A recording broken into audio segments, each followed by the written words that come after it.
Hi Tina, it's Ryan. This is my part B to the knee exam 2 for lower extremities practical videos. This one I'm going to be doing all of the ACL sprain and ACL tear and anterior lateral rotary instability tests. So the first one we're going to do is Lachman's. So I'm going to have Bradley scooch back here. He can either be in a supine or a sitting up position, and I'm going to have him relax his hamstrings and quads, and I'm going to, with one hand, I'm going to stabilize the femur like so, and the other hand I'm going to be moving the tibia anteriorly like so. So I'm going to be doing like this. And if there is a shift of the tibia or there's no endpoint, then that's indicative of a positive Lachman's test, or that could be which could mean an ACL tear. Next one, I'm gonna have him flip over. We're gonna do prone Lachman's. Ideally, you would want to do all your tests where the patient isn't rotating so much, but I'm gonna do this for the sake of my own self for this exam.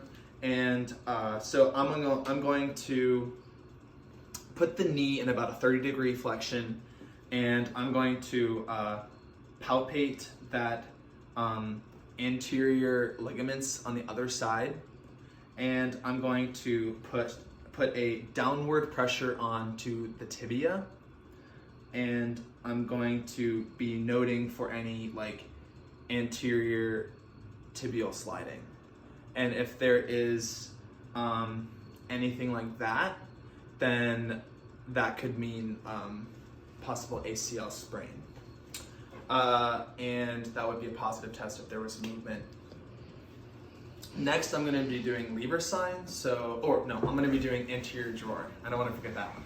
So for the sake of this table, I'm not going to be sitting my full weight, but normally I will have the knee for the patient be for anterior drawer. I'm going to have the knee be in 90 degrees.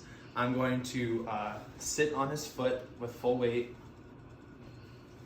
I'm only going to be doing half weight for the sake of the table. And I'm going to grab proximal part of the tibia, and I'm going to pull anteriorly towards me, like so. And if there is a shift of the tibia, or if there is there's no endpoint, then that could mean an ACL tear as well, like the Lachman's.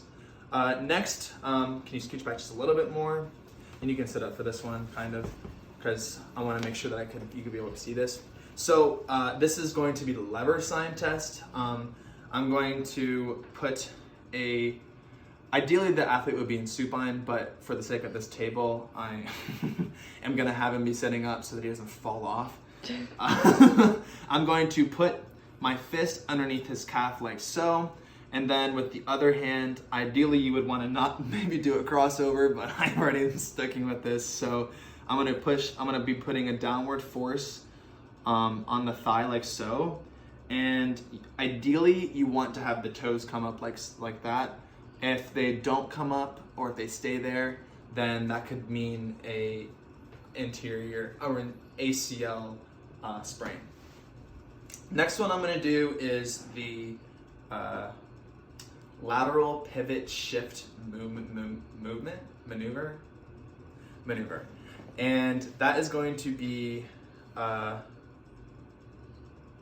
going to have the tibia internally rotated, and I'm going to be putting a valgus force on the knee like so.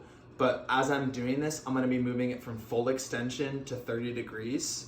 And if there's any clunking or anything like moving out of place, then that could mean a positive, with the tibia internally rotated, that could mean a positive test, which could be ACL sprain, or it could be anterior lateral instability, anterior lateral rotary instability injury. And then the last one is going to be the Stockholm test, not the Stockholm test, where he's going to be lying on his side just like so, and I'm going to make sure that the uninjured leg is in a hip flexion and knee flexion, so that it's relaxed over there. And this one is preferred over the test I just did before, which is a lateral shift maneuver, lateral pivot shift maneuver, because this is in a more relaxed position. It's better for those who are bigger or tense athletes. So I'm going to put, I'm going to grasp above the knee and below the knee, and I'm going to put a valgus force towards the other knee. And ideally you want the foot to be coming up on the table. There'd be a table here, but since there isn't a table, I'm just going to be, and ideally you want them relaxed as possible, just like so. And if there's subluxed knee between 20 to 45 degrees flexion, that could mean an ACL sprain or anterior lateral rotary instability injury.